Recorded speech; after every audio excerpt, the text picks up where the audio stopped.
qaysi ayollarni erkaklar haqiqatan chiroyli, jozibali va sevimli hisoblashadi. Bu ayollar birinchidan tabiiy go'zallikka ega bo'lgan, o'zini tabiiyligicha sevadigan ayollar. Bunga juda katta e'tibor berish kerak. Ba'zi ayollar umuman bo'yanmasdan ko'chaga chiqisha olmaydi. Demak, bo'yanmagan holatda o'zlariga yoqishmaydi.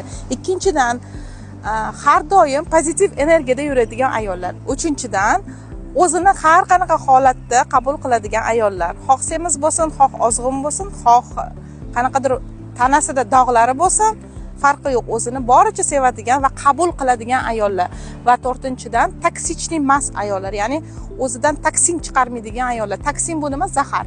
Ya'ni vaqti bilan zahar sochib turish bu norma hisoblanadi, lekin haddan tashqari zahar chiqarish bu har qanaqa erkakni o'zidan itaradi.